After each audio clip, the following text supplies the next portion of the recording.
నేను ఒక పద్ధతిలో ప్రధానమంత్రి గారికి మా ఆలోచనను, మా బాధను, మా నిరసనను కేంద్ర ప్రభుత్వానికి ఒక వేదిక మీద నుంచి తెలియజెప్పి లేఖ రాస్తున్నామని చెప్పిన. కేంద్ర ప్రభుత్వం జరిగిన తప్పును సవరించుకొని భవిష్యత్తులో అయినా సరిదిద్దుకుంటుందని నేను భావించిన. కానీ దురదృష్టవశాత్తు కేంద్రంలో మంత్రిగా ఉండే వ్యక్తులే మేము ఇవ్వం గద్దరన్నకు మేము ఎలాంటి గౌరవించము అని మాట్లాడితే నేను ఒక్క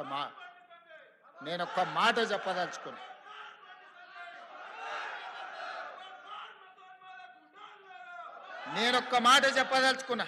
మళ్ళొక్కసారి మీరు మీ పార్టీ గద్దరన్నకు వ్యతిరేకంగా గద్దరన్న గౌరవాన్ని కించపరిచేటట్టు మాట్లాడితే మీ పార్టీ ఆఫీసు ఉన్న ప్రాంతానికి గద్దరన్న పేరు పెడతా. నీ పార్టీ కార్యాలయం అడ్రస్ రాసుకోవాలంటే గద్దరన్న గల్లీ అని రాసుకునేటట్టు చేస్తా బిడ్డ మిమ్మల్ని. మీరు అనుకోవచ్చు ఏం చేస్తాడు ముఖ్యమంత్రి, అవార్డులు మా దగ్గర ఉన్నాయి కదా, పద్మభూషణో పద్మశ్రీ ఇచ్చేది మేం కదా అనుకుంటున్నావు. కానీ నీ పార్టీ ఆఫీసు గద్దరన్న రాష్ట్రంలో ఉంది, ఆ సంగతి మర్చిపోవద్దు.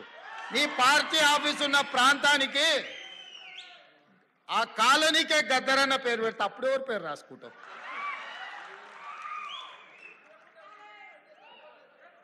ప్రతిదానికి మా దగ్గర మందు ఉంది స్వామి.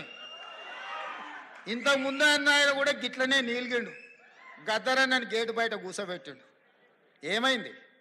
గేటు బయట కూసబెట్టిన ఆయన లోపల ఉన్నాయన గద్దె మీద కూర్చున్నాయన గొప్ప అనుకున్నాడు. కానీ చూస్తుంటేనే ఆయన గద్దె కూలింది, గేట్లు బద్దలైనాయి. గద్దరన్న వారసులు లోపలుండ్రు. గద్దరన్నని గేటు బయట కూర్చోబెట్టినోడు ఇవాళ గేటు దగ్గర కూర్చొని ఎవరన్నా వస్తారా అని వాళ్ళకరించడానికి ఎదురు చూస్తున్నాడు చకోర పక్షిలాగా. గాయనకే గంతగతి పడితే నీకెంత పడుతుంది స్వామి? నువ్వు అర్థం చేసుకో. నువ్వేమి ఇయ్యకు, నిన్ను ఇయ్యవని ఇంకా అడగను. నువ్వు ఇయ్యనందుకు నిరసన తెలుపుతా.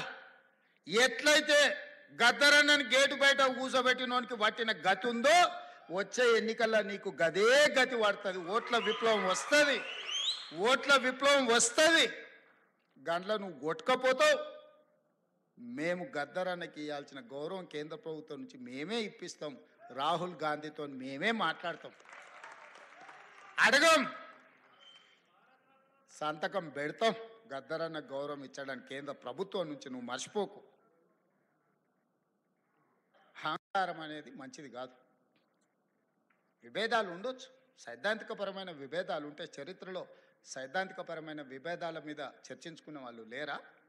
గౌరవించుకున్న వాళ్ళు లేరా? మరి మీరెందుకు ఇంత అహంకారపూరితంగా వ్యవహరిస్తారు?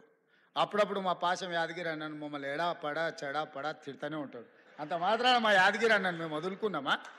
పెద్ద మనిషి అనుభవం ఉన్నాడు, ఎక్కడన్నా ఏదన్నా అటు ఇటు ఉంటే అంటాడు.